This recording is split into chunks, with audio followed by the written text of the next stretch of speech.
Everyone said the warriors from the New World wouldn't come until they did. Descendant of the warriors we had sent over there many years ago by the tyrannical royal family, who had sought his wealth through exploitation and the mass murder of the original people of that far-off island. When the land of that island was stripped bare of anything useful and the soil turned barren, they taxed the starving, and the starving revolted. Having gotten what they could from that land and no further interest in this, our warriors returned and left them to build their own future. They should have died, but they didn't.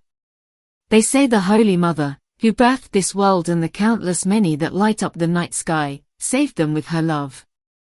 Then the leaders took this old dying religion and twisted words of love into words of fear and hatred. Spreading words of purity, where it became normal for women to wear veils of red and blue stripes with golden stars sewn on them, as they were raped over and forced to birth children of incest when they themselves were still children. This cult then spread from the New World to the Old One, erecting the many temples of the Golden Arches, so there was at least one in every town, feeding the starving and needy, giving the poor false hope and enemies to fear, while preparing the path for their warriors to walk through our streets unhindered, till they reached the capital and unleashed the power of the magical sun sphere, turning the capital into a pile of ash and ruin, spreading a sickness that caused the skin to burn and their insides to melt. Now they stopped down south, and with little or no magic left, there was no way to stop the sun sphere should they try to use it again.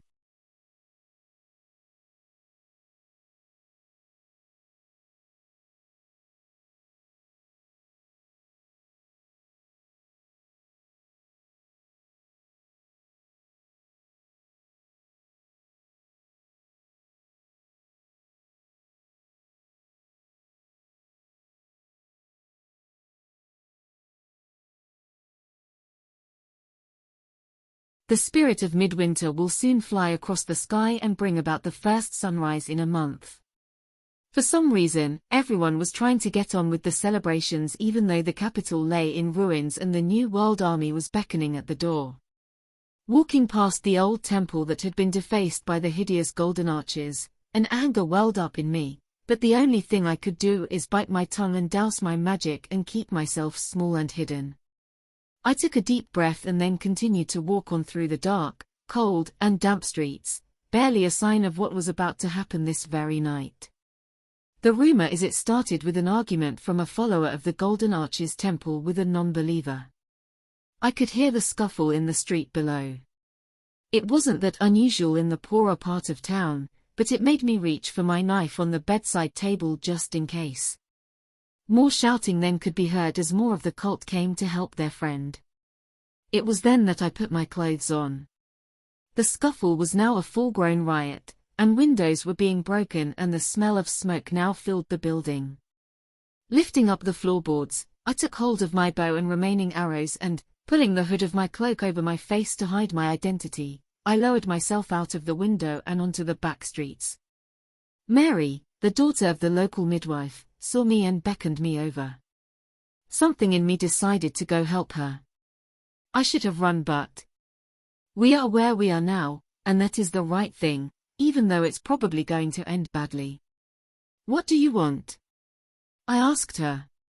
We need to get the non-believers to safety, she said with a pleading look in her eyes. I know you have magic. So do you. I reminded her. Then the sounds of women and children screaming could be heard over the crowd, tugging on my emotions and what was left of love for humanity. I will hide you with the others, she offered. And I know who your father is. She had to bring that man into it. What a bitch. I like her.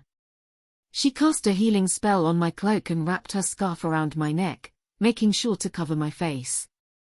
It smelt of herbs and warm tea, which was comforting considering everything else that was going on. Well, I guess I had to stop running from these cunts at some point. I ran to the end of the street to see them coming around the corner. Buildings on fire and broken glass glinting in the firelight as they dragged the people out of their houses. I took a deep breath in and made my first shot straight through the skull of a man ripping a baby out of the arms of their mother. A large group of them turned around and faced me. It was easy to see who they were with their bright red pilgrim hats. A sympathizer. One of them snarled. The great prophet Fiorton warned us the sympathizers would come for us. Fiorton is now a prophet apparently. They charged at me, and not having time to make ready the bow, I stamped on the ground, causing my magic to flow through the soil and summon white roses to grow, splitting the ground as they pushed their way up, and some of them wrapping around the angry believers. Quick, this way! I called their victims that didn't need to be told twice.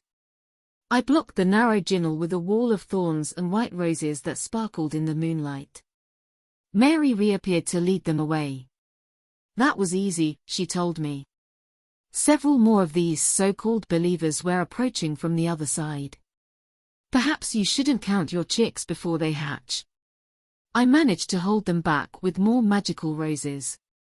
As we escaped into the village square right outside the church. We are surrounded now. What? The glittering golden arches did not withstand the roots of my roses, causing enough of a distraction for us to get out of the town itself. After traveling most of the night, we stopped to hide in the wood.